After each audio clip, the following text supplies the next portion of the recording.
la ciudadanía no está preparada para afrontar la gravedad de la situación, ¿no? Ni siquiera es consciente de ella. En primer lugar, porque ha perdido resiliencia. Es decir, estamos hablando de que hay que reconstruir la resiliencia porque la hemos perdido. Se ha perdido resiliencia material. Se tenía antaño, en épocas no muy alejadas. Por ejemplo, aquí en Galicia estamos hablando prácticamente de ayer mismo, en términos históricos, que la mayoría de la población era muy resiliente. Y lo peor de todo no es solamente la pérdida de resiliencia material, la capacidad material de sobrevivir mediante uno mismo, soportar crisis profundas, etcétera, sino que también se nos ha sustituido en el conjunto de valores que había antaño y que favorecían esa resiliencia, se ha sustituido por el conjunto de valores que le convenían al capitalismo industrial. Y eso va a ser la parte más difícil. Es decir, no solamente hemos perdido una resiliencia material, sino también una resiliencia cultural, diría yo, ¿no? Creo que hay 3 elementos que hablan de que hay una conciencia difusa del colapso. Uno es que hay pues toda una serie de material, a través de informes, material científico y demás, que hablan de que esto está ocurriendo ya, que no es algo por venir, sino que es algo que está sucediendo desde el punto de vista ambiental, desde el punto de vista social, con cambios importantes en el plano político, cultural y demás. Hay un segundo elemento al cual pues, las personas van teniendo acceso y es por nuestras propias vivencias. Y realmente, según nuestras propias vivencias, las cosas están cambiando. Es verdad que el colapso es un proceso lento desde el punto de vista de una vida humana, aunque rápido desde el punto de vista histórico. De manera que aunque veamos que nuestras condiciones de vida cambian de forma muy importante y que elementos del antiguo orden social se están degradando de forma muy rápida, a vista nuestra pues se degradan de forma relativamente lenta, porque este proceso está durando años, no está durando minutos y se produce de un momento para otro, ¿no? Y el tercer factor por el cual yo creo que hay una cierta conciencia difusa de todo esto es porque hay elementos dentro de nuestro subconsciente, por decirlo de alguna manera, pues que resuenan con escenarios que tienen que ver con el colapso, ¿no? Y me refiero a que, pues ahora mismo estamos viendo, por ponerlo con un indicador, una inflación de series, libros o películas posapocalípticas que la gente las ve y las ve porque de alguna manera le son significativas, le encajan con algo de lo que tiene por dentro, ¿no? De manera que yo creo que sí que hay una cierta conciencia de que hay cosas que están cambiando y que están cambiando de forma muy importante. Pero yo creo que esa conciencia no acaba de aflorar en actos, en gran parte porque es un elemento que se niega, y que se niega conscientemente. Se niega conscientemente porque implica pues, cambios muy importantes en nuestra vida, y son cambios que, como todo cambio, pues conllevan una parte de dolor, una parte de esfuerzo, una parte de sufrimiento, pues que obviamente no se quiere tener. Se eliminan porque no se ven claras nuevas formas de socialización y nuevas formas de economía, no son lo suficientemente fuertes ni son lo suficientemente visibles las que tenemos en la actualidad. Y por último, pues se tapa porque de alguna manera todo el ropaje cultural que nos van lanzando desde los distintos medios de comunicación nos ayuda a negarlo. Nos ayuda a negarlo con una imagen, con una sociedad de la imagen y del espectáculo, pues que nos tiene muy entretenidos y entretenidas, y nos ayuda a negarlo, pues planteando que ya inventaremos algo que nos solucione el problema, o que el problema no es tan grave como decimos, o que bien es simplemente una etapa que después acabará, ¿no? De manera que yo creo que lo que tenemos es esa parte de conciencia cada vez más clara, pero tapada, con a la vez pues una negación consciente de que esto puede llegar a ocurrir. En el ámbito de las instituciones políticas y los partidos políticos, ningún grado de conciencia. Pero es que además aquí hay un elemento extra, que es, aunque lo tuvieran, por la propia naturaleza de los partidos políticos, este grado de conciencia no podría dejar de operar como una suerte de lobby en la sombra. ¿Por qué? Porque los partidos políticos tienen que operar con grandes mayorías para ganar las elecciones. Y hoy por hoy las grandes mayorías en nuestra sociedad están a años luz de comprender la gravedad de la crisis socioecológica en la que estamos. Por tanto, el problema es que si tuviesen ese grado de conciencia, que creo que no tienen, tendrían que mentirnos. Y eso añadiría otro rosario de problemas enormes. En cuanto a los movimientos sociales, me parece que tampoco tienen un grado de conciencia muy afinado respecto a la crisis en la que estamos. Un poco más, ¿no? Sí que en los últimos años se ha extendido un poco la idea de que estamos en un momento de disrupción, un momento de discontinuidad esencial, pero aún así la mayoría de los movimientos sociales me parece que siguen presos de un esquema en el cual denuncian el status quo por injusto, pero no por inviable. Y es interesante que poco a poco vayamos hacia hacia un diagnóstico de nuestro contexto que entienda que no solo es una cuestión de injusticia, sino también de inviabilidad. Yo creo que desde las personas más activas en los movimientos sociales, en las distintas opciones electorales y demás, en general se tiene acceso a la información y se conocen los discursos que hablan de un análisis multidimensional, global, de la crisis sistémica que estamos viviendo. Ahora bien, esto no se plasma en el grueso de las estrategias y de los discursos, tanto de movimientos sociales como, sobre todo, de opciones electorales. Y el que no se plasme lo podríamos explicar con dos tipos de argumentos. Uno primero tiene que ver con, bueno, yo no lo estoy diciendo, pero en realidad lo conozco y cuando acceda a situaciones de poder voy a poner en marcha políticas que tengan que ver pues, con responder a esta multiplicidad de crisis que estamos viviendo, ¿no? Yo creo que esta es una estrategia, primero, errónea desde el punto de vista ético, por decirlo de alguna forma, y segundo, errónea desde el punto de vista estratégico. Desde el punto de vista ético porque, bueno, no puedes plantear una regeneración democrática pues poniendo por delante un programa que no vas a cumplir, porque luego tienes una agenda oculta por detrás, ¿no? Creo que no habla mucho de esa parte de regeneración democrática. Desde el punto de vista estratégico, yo creo que es un error porque es considerar que yo voy a llegar al poder, que voy a llegar a la toma del Estado y después a partir de ahí voy a poder actuar. No, voy a poder actuar en la medida que tenga detrás una movilización social, una población activada y movilizada que de alguna manera me empuje a actuar y además frene pues, a los contrapoderes que desde luego van a ser contrapoderes importantes, ¿no? Y para que la gente esté movilizada y activada, desde luego no le tengo que haber ocultado la crisis que tengo en marcha, sino que tiene que ser un elemento fundamental de cómo yo he llegado a acceder a esas instituciones de poder. De manera que hay una parte de la estrategia que tendría que ver simplemente lo silencio, pero lo tengo como agenda oculta. Hay otra parte de la estrategia que desde mi punto de vista también sería errónea, que es lo silencio, pero no lo tengo como agenda oculta. Es decir, cuando llego al poder lo que voy a poner en marcha son políticas neokeynesianas, pues por poner el ejemplo de rabiosa actualidad, ¿no? Que reactiven el crecimiento y a partir de ahí pues pueda ser capaz de sostener un estado del bienestar que permita pues unos ciertos grados de redistribución de la riqueza y demás, ¿no?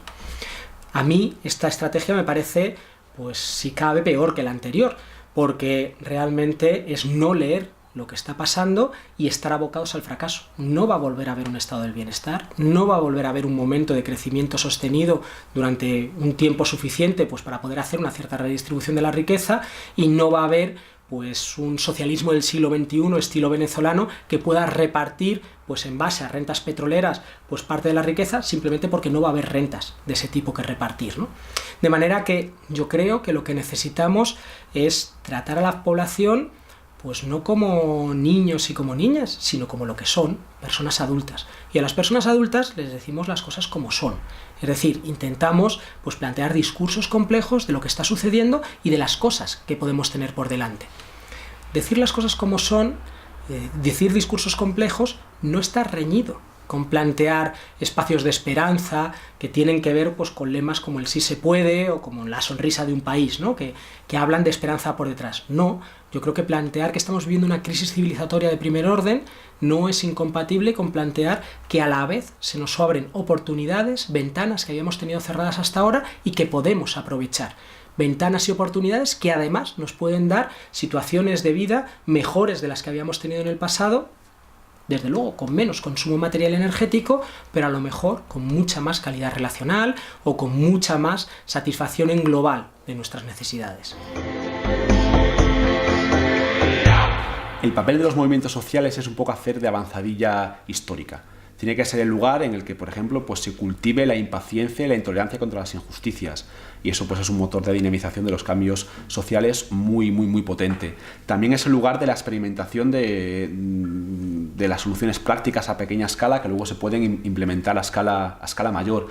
Y el sitio donde nacen los imaginarios nuevos y las ideas que tienen que empujar la transición, ¿no? Digamos que el papel del movimiento social tiene que ser empujar la transición y ser el vector de contagio. En términos generales, el cambio social se puede producir por tres vías, y esto es en tiempos de colapso y en cualquier tiempo histórico. Una de ellas es el conflicto social, la lucha pues, con distintos programas de sociedad, la lucha de fuerzas. Otra es la modificación de los patrones de conciencia que te hacen percibir que es una sociedad buena.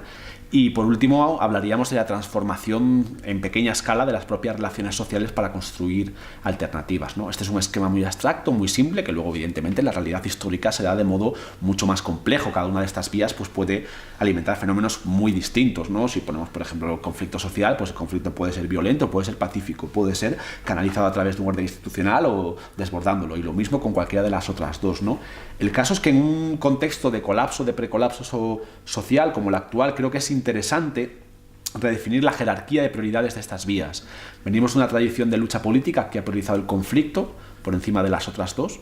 El conflicto parecía que era la piedra filosofal que nos permitía transformar la sociedad, y me parece que en un contexto de colapso puede ser más interesante poner el énfasis, dar la primacía a la propia transformación de las relaciones sociales para construir las alternativas. Porque, bueno, utilizando la metáfora del naufragio, si el sistema naufraga nos hacen falta botes salvavidas, ¿no? Algo que sea funcional y no tanto una cuestión de pelear por programas abstractos a nivel político. Dicho esto, no obstante, y este ha sido uno de los logros del movimiento en transición, poner lo constructivo encima de la mesa como prioridad.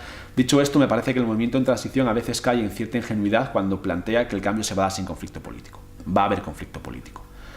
Quizás lo interesante es no buscar el conflicto político, ¿no? Y podríamos ahí pues, construir un lema un poco tonto, ¿no? Pero algo así como: no busques el conflicto, encuéntralo. Y si hacemos las cosas bien en el terreno constructivo, lo vamos a encontrar, y es importante tenerlo en cuenta, ¿no? Pero digamos que es esta priorización de lo constructivo, sin olvidarnos de que lo constructivo, si está bien hecho, traerá conflicto, una de las tareas más importantes de nuestro momento. En los últimos años lo que se ha visto es, en nuestro contexto, que una parte sustancial, yo diría una parte mayoritaria de las personas que se engloban dentro de los movimientos sociales han considerado que lo que necesitábamos era la toma del Estado, la conquista del Estado para generar pues, los cambios que son imprescindibles de generar pues, para buscar sociedades más justas, más democráticas, más solidarias, incluso más sostenibles, ¿no? Bueno, y había argumentos fuertes detrás de esto, ¿no? Hay argumentos que tienen que ver con que, bueno, nuestras luchas sociales durante muchos años han sido luchas estatocéntricas. Y me refiero a las luchas sociales no solamente de quienes habían montado partidos políticos o se habían enmarcado en partidos políticos, que obviamente su lucha es estatocéntrica, sino incluso de quienes estábamos en los movimientos sociales. Y digo que son estatocéntricas porque a fin de cuentas hemos intentado que se aprobasen determinadas leyes, hemos intentado que los presupuestos se dedicasen a determinadas cosas, o hemos pretendido que las políticas se encaminasen en determinados sentidos, ¿no? Gran parte de nuestra actividad tenía que pivotar o pivotaba hacia el Estado, hacia lo que debería hacer el Estado. Desde esa perspectiva, nuestra sociedad es una sociedad acostumbrada a centrar mucho sus luchas, sus análisis, sus alternativas en el Estado. Desde ahí cobra sentido el pensar en tomar el Estado. En cualquier caso, yo creo que esta estrategia es una estrategia que bebe de límites importantes y límites que creo que tenemos que tener en cuenta de forma muy importante. Un primero es que, bueno, quienes están optando por tomar el Estado, creo que lo están haciendo con unos discursos que no abarcan la complejidad de los problemas que tenemos por delante. Hablan de problemas de falta de democracia y hablan de problemas de falta de distribución de la riqueza, que son dos problemas indudables, pero se están dejando fuera elementos centrales para entender la crisis en la que estamos. Por ejemplo, está quedando fuera todo lo que tiene que ver con el análisis de desigualdad de género más profundo, más allá de la violencia machista, y está quedando fuera del análisis pues, la situación de enfrentamiento a los límites a los que nos estamos encontrando, límites ambientales que hablan pues, de recursos cada vez más difíciles de conseguir, tanto desde el punto de vista energético como desde el punto de vista mineral, y esto por no trufarlo con el tema del cambio climático o de la pérdida de biodiversidad. Yo creo que no tener un análisis complejo que hable de unas políticas puestas en marcha complejas es abocar al fracaso a quienes han optado por tomar el poder simplemente pues porque no van a estar acordes con lo que realmente está ocurriendo en nuestro entorno. Un segundo límite es que se ha optado por tomar un Estado que cada vez va a ir perdiendo capacidades, y las va a ir perdiendo porque como consecuencia de la crisis civilizatoria en la que estamos, pues simplemente no se va a poder mantener pues una estructura centralizada con una capacidad de incidencia sobre la vida de las personas tan fuerte como la que hemos tenido hasta ahora. No voy a explicarlo ahora, creo que sale un poco del tema, pero claro, optar por tomar estructuras que cada vez van a tener menos capacidad de incidencia, a lo mejor pues no es la estrategia más adecuada. Una tercera idea relacionada con esto es que, en paralelo a que el Estado tiene menos poder, en realidad las élites todavía no tienen menos poder. De manera que lo que van a tener enfrente son élites que van a ser capaces de mover resortes desde el punto de vista económico, desde el punto de vista cultural y desde el punto de vista militar, policial, si hace falta, pues para parar distintos procesos de cambio, lo cual va a generar desgastes importantes. Y no solo va a generar desgastes importantes, sino que va a forzar a que prácticamente todas las fuerzas se dirijan a esos elementos, ¿no?, de toma del Estado y de mantenimiento si se consiguiese ese Estado, ¿no? Y no hay fuerzas para todo. Realmente, pues cuando hablamos de del magma de movimientos sociales, pues podemos aumentar la cantidad de personas que están dentro y el trabajo de las personas que están dentro. Pero esto tiene límites que hablan de lo humano. De manera que pensar en poner más fuerzas en lo que tiene que ver con la toma del Estado significa detraer fuerzas de la construcción de nuevas instituciones, de alternativas, y significa detraer fuerzas de lo que tiene que ver pues con la articulación social, con los movimientos sociales. Y desde mi punto de vista, este es un error estratégico de primer orden, porque el Estado realmente no es un espacio donde haya poder, sino que es el espacio en el que se reflejan esas relaciones de poder.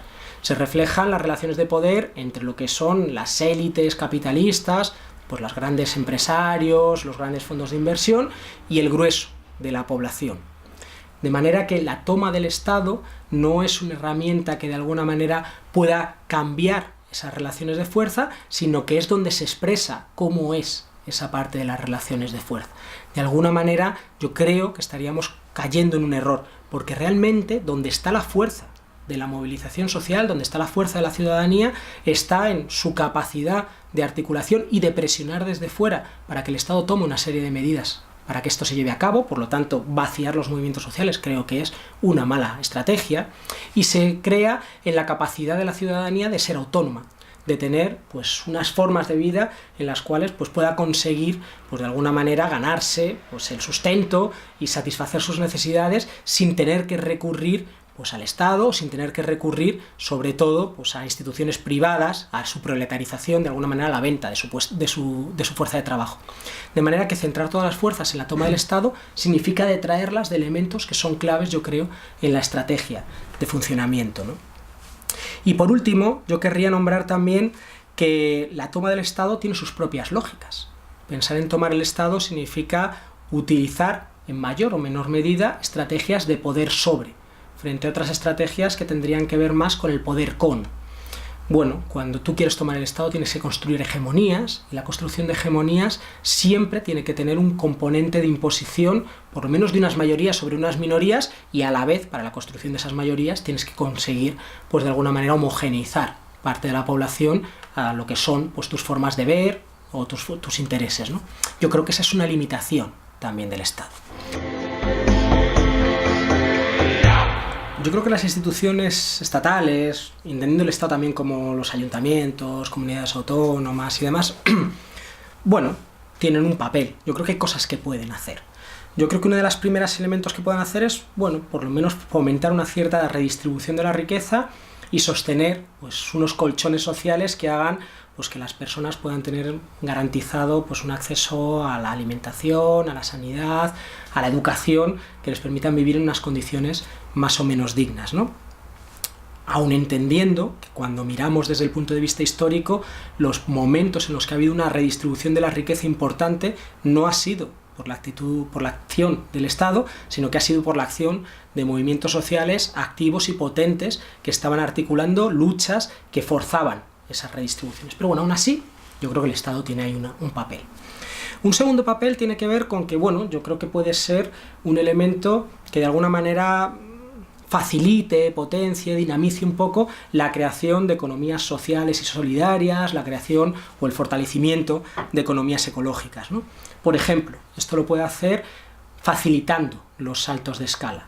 Hablando desde el punto de vista de la alimentación, ahora mismo pues hay miles de personas en distintas ciudades pues que comen a través de grupos de consumo en el cual se ponen en contacto directo, casi directo, productores, productoras y consumidores, consumidoras, ¿no? Y esto está bien, Pero claro, cuando pensamos en procesos de transición en el cual no haya miles de personas, o a lo mejor decenas de miles de personas, sino cientos o millones de personas que coman de una manera pues ecológica, con una relación armónica con el mundo rural y demás, necesitamos centrales de compra, restauraciones colectivas, necesitamos otra serie de elementos que hablan de una escala mayor. Bueno, yo creo que el Estado puede facilitar estos saltos de escala, aun entendiendo que los movimientos sociales también son capaces de hacerlos, ¿no? Por seguir con el mismo ejemplo, pues ahora mismo en lo que tiene que ver con el mundo de la alimentación, los procesos de restauración colectiva o de centrales de compra que se están creando en Barcelona o en Madrid, los están articulando los movimientos sociales de manera independiente de lo que podrían ser pues las opciones estatales y demás, ¿no? Pero en cualquier caso, yo creo que pueden cumplir un papel. La institución tiene otro papel, que desde mi punto de vista es el de la retaguardia. Y esto es curioso porque cambia el esquema tradicional del marco político del siglo XX, en el que la política se ponía en la vanguardia. Creo que no, que la política tiene que tener un papel de retaguardia, tiene que cubrir al movimiento social, tiene que aportarle estabilidad con la ley, con las políticas públicas, pero un poco al servicio del movimiento social, ¿no? Yo creo que un primer riesgo es pensar que este mantenimiento del colchón social que antes decía puede convertirse en un mantenimiento del estado del bienestar, bienestar entre comillas, porque creo que nunca lo deberíamos haber llamado así, ¿no? Porque esto es imposible. El estado del bienestar es fruto de un proceso de luchas sociales muy importante de la primera mitad del siglo XX y es fruto también de un momento de crecimiento económico irrepetible gracias pues, al inicio del consumo de petróleo de forma masiva. Y digo que es irrepetible porque delante tenemos un escenario pues, de restricción energética inevitable como consecuencia del agotamiento de los mejores yacimientos petroleros, carboníferos y también de gas natural, ¿no? De manera que sería un error pensar en recuperar un estado del bienestar, pues que simplemente va a ser imposible. Un segundo error o una segunda limitación es, bueno, entender que el Estado no es más que un vértice de poder, pero que el poder realmente está o bien en esas personas que detentan el poder económico, ¿no? Que ahora mismo son determinantes, ¿no? Y que se articulan a partir del mundo privado, de empresas y grandes fondos de inversión, o bien en parte de las personas que son capaces de recuperar el poder. De manera que el Estado no es más que la cristalización muchas veces de esas fuerzas. No quiero decir que no sea un actor también lo es, ¿no? Pero tiene más que ver con cristalización de esas relaciones de fuerza que como con actor dentro de esas fuerzas, ¿no? De manera que lo que tenemos que hacer es potenciar pues, esos movimientos sociales fuertes que sean los contrapoderes importantes, ¿no? Creo que desde ahí, y relacionado con esto, un problema que podrían tener es entender que el Estado va a ser un actor en la dispersión del poder, que el Estado va a ser capaz de irse diluyendo a sí mismo y creando pues, bueno, capacidad de toma de decisiones más autónoma pues, por parte de la ciudadanía de distintas formas. No digo que no pueda hacer cosas en ese sentido. El pensar que parte de los presupuestos son participados en lugar de controles estatales, el pensar que parte de las decisiones se toman en los distritos municipales en lugar de en el ayuntamiento, son medidas que hablan de dispersión de poder. Pero lo que me refiero es que, desde un punto de vista más profundo, el Estado no es una herramienta neutral. El Estado históricamente se creó como una herramienta para sostener las relaciones de poder desiguales y el Estado siempre ha sostenido esas relaciones de poder desiguales, en algunos casos en mayor medida, en otros momentos históricos en menor medida. Pero no es un actor neutral y tiene sus propias lógicas e imprime sus propias lógicas en el funcionamiento. No ha habido ningún Estado a lo largo de la historia de la humanidad que se haya autodisuelto y no ha habido ningún Estado que realmente haya hecho una dispersión del poder, pues como hablaríamos de una sociedad realmente democrática y una sociedad no estatal. Desde esa perspectiva yo creo que sería un error pensar que es ahí donde está el elemento clave o la estrategia clave pues para pensar en sociedades realmente democráticas. Y yo creo que el tercer riesgo que podríamos nombrar tiene que ver con que, bueno, pues si te crees que el poder está en el Estado, pues un peligro clarísimo es aferrarte a ese Estado y además centralizar más el poder en tus manos, ¿no? Y esto tiene nombres concretos que hemos ido viendo ejemplos históricos claramente articulados alrededor de esto, ¿no? Pues todo el proceso de profesionalización, un proceso que desde quienes están ahora mismo teniendo estas opciones estatales se está viviendo en primera persona, hemos vivido de una política que se planteaba que era política de la gente y desde la gente, ¿no? En muchos grados con poca profesionalización, hasta un proceso de profesionalización fuerte. Y no quiero decir que no haya determinadas tareas que haya que hacer de forma profesional, ni mucho menos, no hay tiempo para hacerlas de otras maneras, ¿no? Pero entre eso y pensar en una desligación fuerte con el resto de la sociedad, pues porque simplemente mi situación profesional me rompe los lazos, pues hay un salto importante y hay puntos intermedios sobre los que podemos trabajar. Otro nombre que tendría este proceso de desligación tiene que ver con la burocratización, es decir, con entrar en entramados en los cuales hay un desgaje también entre lo que es las labores pues de toma de decisiones y de gestión por parte de esa burocracia del resto de la sociedad. Este es uno de los elementos fundamentales del Estado, separar la toma de decisiones del grueso de la población a través de una burocracia que es la que las toma y las ejecuta, ¿no? Y yo creo que ese es un problema de primer orden que, por ejemplo, se ha visto pues, en los movimientos latinoamericanos como se ha dado de forma muy importante, generando nuevas élites que tenían que ver con la gestión de esos bienes que eran comunes o que eran más bien públicos, ¿no? Y lo último tiene que ver con, bueno, supeditar toda la estrategia a esta toma del poder, eliminando otros elementos que desde mi punto de vista son fundamentales en esta estrategia, como lo que es la construcción de alternativas o como lo que es la construcción de contrapoder desde el punto de vista de la movilización social.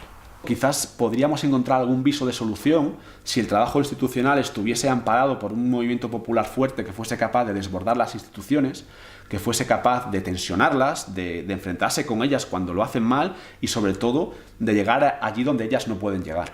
Lo que pasa es que ese movimiento no está y tenemos muy pocas fuerzas. Entonces el juego de dosificación de fuerzas para que lo institucional no termine de arruinar el trabajo del movimiento social, pero a la vez el trabajo del movimiento social también necesita al otro, es un equilibrio de funambulismo muy complicado en el que nos jugamos mucho. Creo que hay que jugar ese juego doble, esa estrategia dual, pero no tenemos una fórmula que nos garantice que vayamos a tener éxito. Esto es un experimento social que hay que probarlo, hay que intentarlo, pero simplemente ser consciente de los riesgos y no entusiasmarse tampoco con un trabajo institucional que es eso, es un campo minado, es extremadamente complicado y es interesante estar ahí, pero un poco con cierta resignación, ¿no? Diciendo, bueno, pues lo que se saque se sacará, pero no vamos a poner aquí todos los huevos en esta cesta porque no tiene ningún sentido. Yo creo que aquí ha habido en el mundo de la transición y del decrecimiento una asociación muy automática y yo creo que no muy bien justificada entre declive energético y colapso del poder político del Estado. Me parece que eso no va a ser así. Creo que el Estado es una entidad que va a demostrar más resiliencia de lo que nos pensamos y además eso que nosotros llamamos colapso va a ser un proceso suficientemente lento en el tiempo como para que el Estado influya en su desarrollo. Me explico con un ejemplo. No tengo la más mínima duda de que hacia final del siglo XXI viviremos en nuestro país en una sociedad organizada de modo más descentralizado y más rural. Sin embargo, que eso esté organizado bajo principios, por ejemplo, de comunas ecosocialistas libertarias o de una especie de neofeudalismo caciquil esclavizante, depende de cómo juguemos los procesos políticos que nos lleven hasta ahí. Y en esos procesos políticos que nos llevan hasta ahí durante muchas décadas, el Estado va a ser un elemento central. A mí me parece peligroso que dentro del movimiento en transición o del decrecimiento haya gente que plantee una acción puramente local y comunitaria, como si durante las 2-3 primeras décadas del colapso el Estado no contase con ejército, con guardia civil que puede ir a desmontar tu proyecto. Me parece que es suicida. Entonces, incluso para ir hacia formas más descentralizadas, creo que no podemos obviar el Estado. Creo que el colapso no elimina al Estado como si fuese una variable que fuese a caer en 2 o 3 años, que eso no es así, ¿no? Entonces, en ese sentido, conviene, con todo lo complejo que sea, porque la escala de trabajo a nivel estatal y nacional es muy complicada, los movimientos sociales han tendido a huir a lo local o escaparse a lo global, los foros sociales que no están en ningún sitio, ¿no? Pero digamos que el Estado, como es tan complicado de manejar y implica tantas contradicciones, pues hemos huido de él, pero hace falta introducirlo en la escala de análisis. Sí, no, yo creo que el estado de bienestar, tal como lo entendemos hoy en día, como se ha venido conociendo estas últimas décadas, desde luego no es sostenible. No al menos en estos parámetros, ¿no?, que hemos conocido con estados de modelo socialdemócrata, no es sostenible. Básicamente porque los estados, este tipo de estados, son verdaderas maquinarias descomunales de gastar energía y de consumir recursos. Y sin esa energía y esos recursos no funciona nada. Es decir, realmente es el petróleo, porque mucha de esa energía que necesitan es en buena parte fósil. en buena parte es petróleo.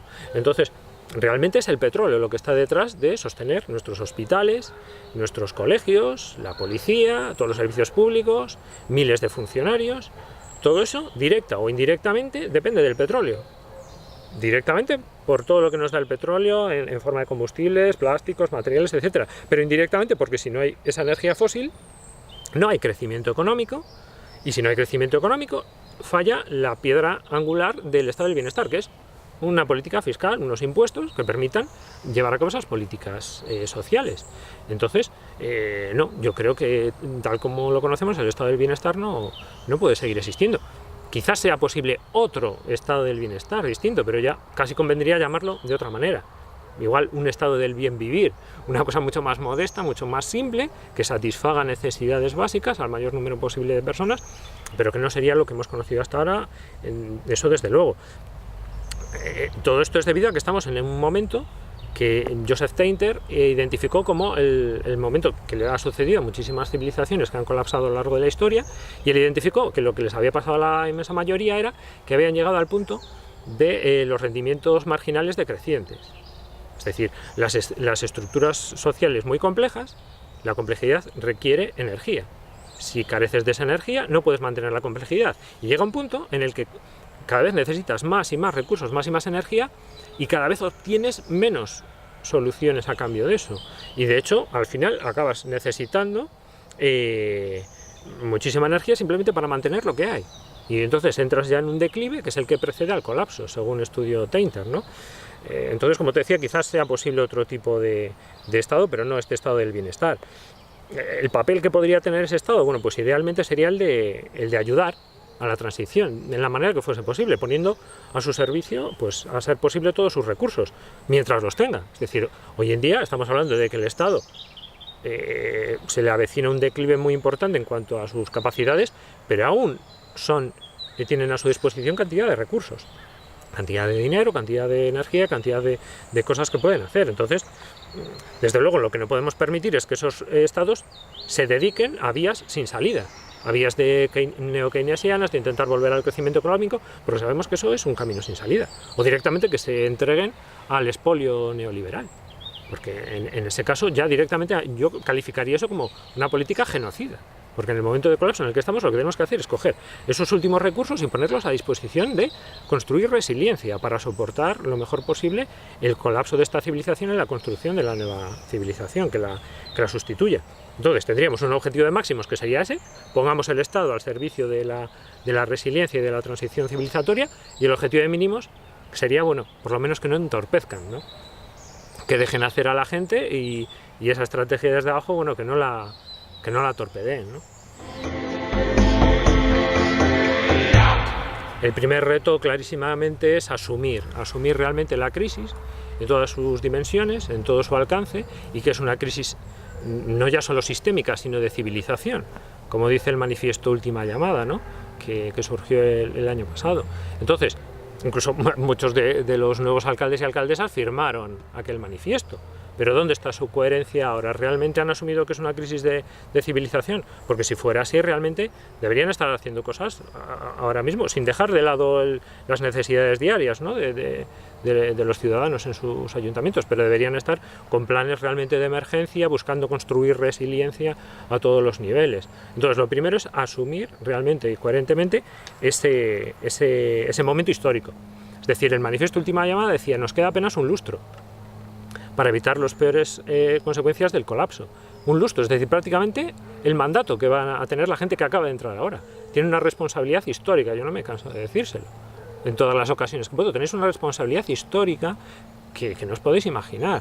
Es decir, sois los que vais a estar al mando de un determinado parte del Estado en un momento en el cual es nuestra última oportunidad de salvarnos de un colapso realmente trágico. Entonces es una responsabilidad enorme. Y si no lo hacen, pues estarán cayendo en el cortoplacismo político, social y económico, que es una de las grandes taras que tenemos como especie y que puede acabar con nosotros, como lleva diciendo desde hace tiempo gente como Doom o Catton, ¿no? Entonces, Y ese ser coherentes no quiere decir que tenga que utilizar las palabras de crecimiento, transición postpetróleo, peak oil, etcétera. No, pero realmente que hagan cosas que vayan en ese sentido, ¿no? Que se les reclama. El segundo eje sobre el que deberían estar actuando a partir de esa conciencia sería el poner en práctica políticas coherentes. Precisamente con esa conciencia, una vez que lo tienen asumido, poner en práctica políticas coherentes que partan de que la sostenibilidad ya no es posible, como dice Dennis Meadows, sino que ahora lo que toca es procurar hacernos lo más resilientes posibles para aguantar el colapso. Entonces, eso es lo que deberían estar ahora mismo trabajando, en construir resiliencia y al mismo tiempo en concienciar a la población. ¿Por qué? Eso es muy importante que lo hagan en paralelo, porque así se estarían ayudando a sí mismos a que todas las medidas que tomen en ese sentido sean comprendidas y sean apoyadas. Esto fue un poco lo que hicieron los shogun que estaban al mando del Japón en el periodo Edo. Ellos estaban ante una crisis enorme de deforestación, de superpoblación, etcétera, y se basaron en los principios confucianistas del pueblo para convencerlos de que realmente eran necesarias toda una serie de medidas drásticas, ciertamente autoritarias, que ellos tuvieron que tomar, pero es decir, trabajan en paralelo las medidas políticas y la concienciación cultural. Entonces, se nos abren dos vías. La primera es democratizar el sistema para abrir una puerta, abrir una grieta desde la cual podamos introducir esas y todo tipo de medidas, es decir, hablamos de una verdadera democracia, porque para mí lo que tenemos hoy en día no es una democracia porque no decide el pueblo. Entonces sería democratizar en el sentido de democracia directa, ¿no? Lo que comentaba de asambleas, etcétera. Entonces ya nos encargaríamos nosotros de introducir eso en la agenda política. Claro, en paralelo habría que hacer un gran trabajo de pedagogía social, porque la inmensa mayoría de la gente no es consciente del momento en el que estamos. Pero si se abren esos canales, la gente no es tonta. Y es muy sencillo realmente explicar los parámetros básicos de lo que está pasando. Entonces, apostar por esa pedagogía y por esa democratización es un poco la apuesta que hace Ted Trainer con lo que llama la vía de la simplicidad, ¿no? O, por ejemplo, aquí en Galicia también es la apuesta muy clara del Partido da Terra. Creo que por una parte no podemos, pero tampoco queremos, estar en todos los espacios de decisión que tienen que ver con nuestras vidas. Necesitamos un cierto grado de representatividad en lo que tiene que ver con la articulación, pues, de la toma de decisiones. Pero a la vez podemos, si queremos, estar en determinados elementos, pues, de toma de decisión de nuestras vidas. De manera que a mí me gusta más hablar de democracia radical y con una serie de características. Una primera característica tendría que ver con que, bueno, tengamos capacidad de participar en la toma de decisiones de los elementos que nos parecen importantes en nuestra vida, ¿no? Los que decidamos que queremos tomar las decisiones, a lo mejor en el modelo alimentario, o a lo mejor en una ley importante, bueno, pues que podamos tomar decisiones. Pero a la vez que podamos tener una representación real de lo que son, pues bueno, pues nuestras opciones vitales, ¿no? Y en elementos en los que, ya digo, ni podemos ni queremos estar en esa toma de decisiones. ¿Y qué elementos tienen que ver con esa capacidad de representación real? Pues tiene que ver con que, bueno, quien me represente cumpla lo que dice que va a cumplir. Los programas políticos no pueden ser elementos de alguna manera orientadores. Deben de ser elementos, pues, con un corsé poco movible en los entornos en los que nos movemos. Debemos pensar en formatos de revocabilidades fáciles, porque eso es lo que nos permite, de alguna manera, pues tener unos procesos realmente representativos. Y no solamente revocabilidades fáciles, sino rotaciones altas. Porque uno de los elementos que hacen que la representatividad deje de ser representativa es cuando hay, pues, separaciones dilatadas en el tiempo y dilatadas en el espacio entre quienes representan y quienes son representados. Necesitamos acortar esas distancias, y una forma importante de acortar esas distancias tiene que ver, pues bueno, con poner cambios, pues más o menos rápidos en esos procesos de toma de decisiones o de toma de determinadas decisiones. Otro elemento, desde mi punto de vista, importante en lo que tiene que ver con la representatividad y que tiene que ver con este acortar distancias, habla de poner múltiples mecanismos intermedios de decisión en los cuales las personas se puedan sumar. Y ahí, pues yo creo que hay una proliferación de distintas herramientas, ¿no? Desde referéndums que se han ido poniendo en marcha hasta la propuesta de determinados planes, pues de a qué dedicar los dineros municipales, hasta distintos elementos como este tipo, ¿no? En cualquier caso, la esencia de la democracia no es la toma de decisiones. y no tiene que ver tanto con esa parte de representatividad o con esa parte de toma de decisiones directa, sino que la esencia de la democracia es la deliberación. Es el proceso en el cual se discute qué tipo de cosas vamos a llevar a cabo, qué tipo de medidas vamos a tomar en consideración y en el cual ponemos en discusión posturas diferentes con un ánimo constructivo de buscar las mejores soluciones. De manera que la esencia de la democracia radical no sería la toma de decisiones, sino el proceso previo a la toma de decisiones, esa parte deliberativa que debería tener pues, una búsqueda del consenso, no en todo, porque creo que no tiene sentido, sino en los elementos que son importantes para las personas. Busquemos el consenso o puntos en los que todo el mundo esté razonablemente satisfecho en las cosas que son importantes y en otras busquemos otros mecanismos de toma de decisión que partan también de la deliberación, pero que de alguna manera nos permitan actuar de forma más ágil.